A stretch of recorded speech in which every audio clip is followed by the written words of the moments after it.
गणेशाय नमः. श्री स्वामी समर्थ. आज आपण चौथ्या खंडातल्या उत्तरकांडाचा 20वा सर्ग वाचूया. आपण श्री वाल्मिकी रामायणाच्या शेवटच्या टप्प्यात पोहोचलेलो आहोत. हे रामायण जास्तीत जास्त शेअर करा, लाईक करा, सबस्क्राईब करा आणि बेल आयकन क्लिक करून कमेंटमध्ये जय श्रीराम लिहायला विसरू नका. त्यामुळे आलेला प्रत्येक व्हिडिओ तुमच्यापर्यंत वेळेत पोहोचेल.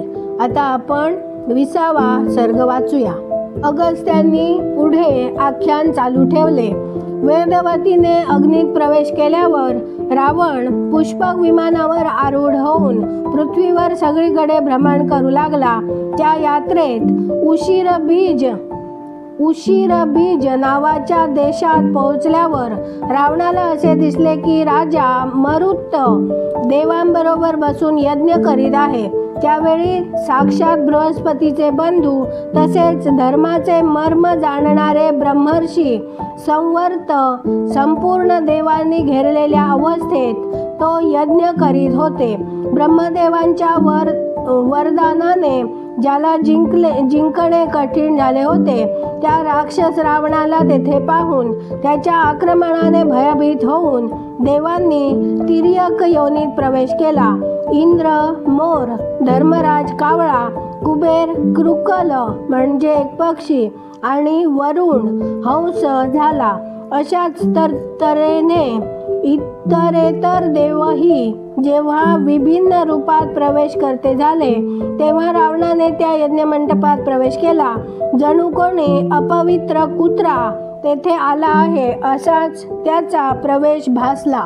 मरुत्तापाशी पोहोचल्यावर राक्षसराज रावण म्हणाला, माझ्याशी युद्ध कर किंवा आपल्या तोंडानं मी पराजित झालो हे कबूल कर. तेव्हा राजा मरुत्ताने विचारले, तुम्ही कोण आहात? त्याचा प्रश्न ऐकून रावण हसू लागला आणि म्हणाला, भूपाल, मी कुबेराचा लहान भाऊ रावण आहे. तरीही तू मला जाणत नाहीस आणि मला पाहूनही तुझ्या मनात ना कुतूहल आलं ना भय निर्माण झालं. यामुळं मी तुझ्यावर मोठा प्रसन्न झालो आहे. तिन्ही लोकात तुझ्याशिवाय दुसरा कोण असा राजा असेल की जो माझं बल जाणीत नसेल? मी तो रावण आहे की ज्यानं आपल्या भावाला कुबेराला जिंकून हे विमान हिरावून घेतलं आहे. तेव्हा राजा मरुत रावणाला म्हणाला, तू धन्य आहेस की ज्यानं आपल्या मोठ्या भावालाच रणांगणावर पराभूत केलं. तुझ्यासारखा स्पृहणीय पुरुष तिन्ही लोकात दुसरा कोणी नाही. पूर्वकाळी तू कुठल्या तरी शुद्ध धर्माचं आचरण करून वरप्राप्ती करून घेतलीस. तू स्वतः जे काही म्हणतो आहेस तसं मी पूर्वी कधी ऐकलं नाही. दुर्बुद्धी, यावेळी उभा तर राहा. माझ्या हातून जिवंत सुटून जाऊ शकणार नाहीस. आज आपल्या बाणांनी मारून तुला यमलोकी धाडतो. त्यानंतर राजा मरुत धनुष्यबाण घेऊन मोठ्या रोषाने युद्धासाठी निघाला. परंतु महर्षी संवर्तांनी त्याचा रस्ता अडविला. ते महर्षी महाराज मरुताला स्नेहपूर्वक म्हणाले, राजा, जर माझं म्हणणं ऐकणं आणि तिकडं लक्ष देणं तुला उचित वाटत असेल तर ऐक. तू आता युद्ध करणं उचित नाही. हा महेश्वर यज्ञ आपण आरंभला आहे. जर हा पूर्ण झाला नाही तर तुझं समस्त कुल तो दग्ध करून टाकील.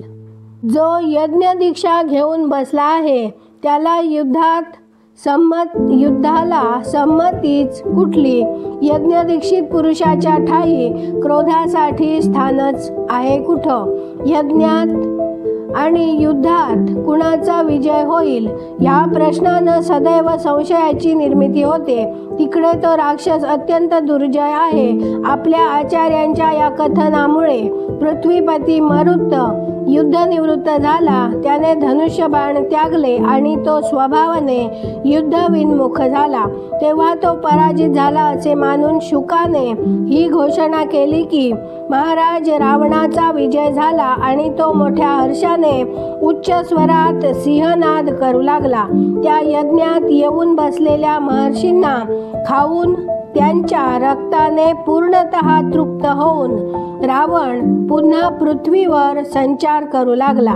रावण निघून गेल्यावर इंद्रासह संपूर्ण देव पुन्हा आपल्या स्वरूपात प्रकट होऊन त्या प्राण्यांना वरदान देत म्हणाले, तुमचं कल्याण असो. सर्वात प्रथम इंद्र हर्षपूर्वक निळ्या पंखांच्या मोराला म्हणाला, धर्मज्ञा, मी तुझ्यावर खूप प्रसन्न आहे.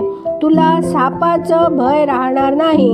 हे जे माझे सहस्त्र नेत्र आहेत त्याच्यासारखीच चिन्ह तुझ्या पंखावर प्रकट होतील.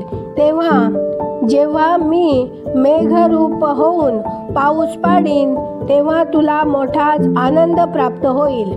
तो आनंद माझी प्राप्ती सुचविणारा असेल. अशा प्रकारे देवराज इंद्राने मोराला वरदान दिले. या वरदानापूर्वी मोरांचे पंख केवळ निळ्या रंगाचेच असत. देवराजाकडून वरील वर मिळवून सर्व मयूर तेथून निघून गेले. त्यानंतर धर्मराजाने प्राग्वंशाच्या छतावर बसलेल्या कावळ्याला म्हटले, पक्षीराजा, मी तुझ्यावर प्रसन्न आहे. प्रसन्न होऊन जे काही म्हणतो आहे ते माझे वचन लक्षपूर्वक ऐक. ज्याप्रमाणे मी दुसऱ्या प्राण्यांना नाना प्रकारच्या रोगांद्वारे पीडा देतो, ते रोग माझ्या प्रसन्नतेमुळं तुझ्यावर आपला प्रभाव पाडू शकणार नाहीत, यात संशय नाही. विहंगमा, माझ्या वरदानानं तुला मृत्यूचं भय राहणार नाही. जोपर्यंत मनुष्यादी प्राणी तुझा वध करणार नाहीत तोपर्यंत तू जिवंत राहशील. माझ्या राज्यात यमलोकात राहून जे मानव भुकेले असतील त्यांचे पुत्रादी जेव्हा भूतलावर तुला जेवू घालतील तेव्हा ते आपल्या पितरांनाच तृप्त करतील. त्यानंतर वरुणाने गंगेच्या जलात पोहणाऱ्या हंसाला हाक मारून म्हटले, पक्षीराज, माझं प्रेमळ वचन ऐक. तुझ्या शरीराचा रंग चंद्रमंडल तसेच शुद्ध फेसासारखा परम उज्ज्वल, सौम्य आणि मनोरम होईल. माझ्या अंगभूत जलाचा आश्रय घेऊन तू सदैव कांतिमान बनून राहशील आणि तुला अनुपम प्रसन्नता प्राप्त होईल. हेच माझ्या प्रेमाची प्रचिती देणारं चिन्ह असेल. पूर्वकाळी हंसाचा वर्ण पूर्णतः श्वेत नव्हता. त्यांच्या पंखांचा अग्रभाग निळा आणि दोन भुजांच्या मधला भाग कोवळ्या दुर्वादलाच्या अग्रभागासारखा कोमल तसेच श्यामवर्णी असे. त्यामुळे विश्रव्याचा पुत्र कुबेर पर्वत शिखरावर बसलेल्या कृकलास म्हणाला, मी प्रसन्न होऊन तुला सुवर्णाप्रमाणे सुंदर रंगांची देणगी देतो. तुझं शिर सदैव सुवर्णवर्णी आणि अक्षय होईल. माझ्या प्रसन्नतेनं तुझा हा गढूळ रंग सोनेरी रंगात परिवर्तित होईल. अशा प्रकारे पक्ष्यांना उत्तम वर देऊन ते सर्व देव तो यज्ञोत्सव समाप्त झाल्यावर राजा मरुतासह पुन्हा स्वर्गलोकी निघून गेले. इथे 20वा सर्ग पूर्ण झाला. उद्या आपण 21वा सर्ग वाचूया. धन्यवाद. जय जय श्रीराम.